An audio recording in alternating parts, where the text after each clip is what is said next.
গত 23 নভেম্বর থেকে BNP chairperson Begum Khaleda Zia চিকিৎসা নিচ্ছেন রাজধানীর এভার কেয়ার হাসপাতালে এবং তার চিকিৎসার আপডেট আমাদেরকে জানাচ্ছেন ডাক্তার AZM জাহিদ হোসেন, যিনি খালেদা জিয়ার ব্যক্তিগত চিকিৎসক এবং বিএনপির স্থায়ী কমিটির সদস্য। এতদিন আমরা তার মাধ্যমেই এই তথ্যগুলো জানছিলাম, তবে আজই প্রথম এভার কেয়ার হাসপাতাল তাদের আনুষ্ঠানিক বিবৃতি প্রকাশ করেছে। এই বিবৃতিতে তারা 3টি ধাপ রেখেছে। প্রথম ধাপ হচ্ছে তার ভর্তি প্রেক্ষাপট, দ্বিতীয় ধাপে বর্তমান অবস্থা এবং তৃতীয় ধাপে চিকিৎসা ও পর্যবেক্ষণ। কি রয়েছে এই বিবৃতিতে সেটা এখন আমরা আপনাদেরকে জানাচ্ছি।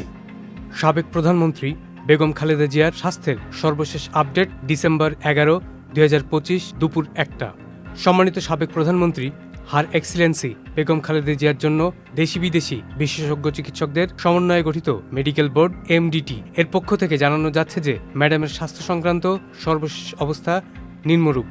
ভর্তি প্রেক্ষাপট: 79 বছর বয়সী সম্মানিত বেগম খালেদা জিয়া দীর্ঘদিন ধরে বিভিন্ন জটিল ও দীর্ঘস্থায়ী স্বাস্থ্য সমস্যায় ভুগছেন। এর মধ্যে রয়েছে লিভার সংক্রান্ত জটিলতা, কিডনি সংক্রান্ত জটিলতা, হৃদরোগ, উচ্চ রক্তচাপ, ডায়াবেটিস, আর্থ্রাইটিস ও ইনফেকশনজনিত সমস্যা, যেগুলোর চিকিৎসা তিনি দীর্ঘদিন ধরে পেয়ে আসছেন।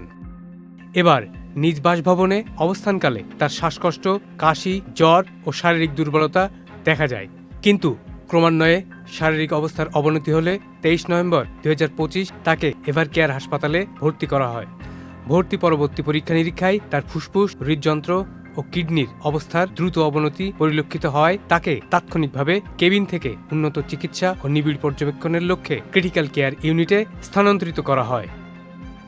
বর্তমান অবস্থা: গত কয়েকদিনের বিভিন্ন পরীক্ষা নিরীক্ষায় তার স্বাস্থ্যে বেশ কিছু জটিলতা পরিলক্ষিত হয়। তার শ্বাসকষ্ট বেড়ে যাওয়ায়, রক্তে অক্সিজেনের পরিমাণ কমে যাওয়ায় এবং কার্বন ডাই অক্সাইডের মাত্রা বেড়ে যাওয়ায় তাকে হাই ফ্লো নজলা ক্যানুলা ও বিপাপ মেশিনের মাধ্যমে চিকিৎসা দেওয়া হয়। কিন্তু অবস্থার উন্নতি না হওয়ায় তার ফুসফুস ও অন্যান্য অর্গানকে বিশ্রাম দেওয়ার জন্য তাকে ইলেকট্রিক ভেন্টিলেটর সাপোর্টে নেওয়া হয়।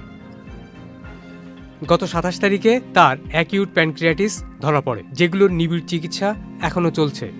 শরীরে গুরুতর infection, bacteria and fungal infection এর কারণে তাকে উন্নত অ্যান্টিবায়োটিক ও অ্যান্টিফাঙ্গাল চিকিৎসা দেওয়া হচ্ছে। কিডনির কার্যক্ষমতা বন্ধ হয়ে যাওয়ায় তার ডায়ালাইসিস শুরু করা হয়। এখনও নিয়মিত ডায়ালাইসিস দিতে হচ্ছে। পরিপাকতন্ত্রের রক্তক্ষরণ ও DIC এর ফলস্বরূপ তাকে রক্ত ও রক্তের বিভিন্ন উপাদান blood and blood product transfusion দিতে হচ্ছে। সমস্ত চিকিৎসার পরও জ্বর না কমার কারণে এবং পাশাপাশি রেগুলার ইকোকার্ডিওগ্রাফিতে অরোটিক ভালভে কিছু সমস্যা পরিলক্ষিত হওয়ায় TEE করা হয় এবং সেখানে ইনফেক্টিভ ইন্ডোকার্ডিটিস ধরা পড়ে। তৎক্ষণাৎ মেডিকেল বোর্ডের দেশি বিদেশি চিকিৎসকদের পরামর্শক্রমে এ রোগের চিকিৎসা গাইডলাইন অনুযায়ী চিকিৎসা শুরু করা হয়।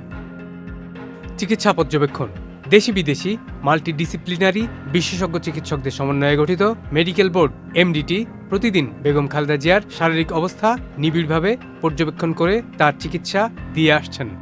আমরা আপনাদের কাছে বিনীতভাবে অনুরোধ করছি, কোনো আনুমানিক বা ভুল তথ্য প্রচার না করে মেডিকেল বোর্ডের প্রতি আস্থা রাখুন।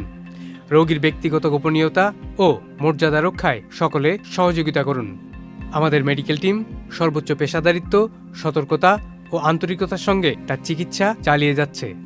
সম্মানিত সাবেক প্রধানমন্ত্রী বেগম খালেদা জিয়ার জন্য মেডিকেল বোর্ড ও তার পরিবারের পক্ষ থেকে সবাইকে দোয়া করার জন্য বিনীতভাবে অনুরোধ করা যাচ্ছে।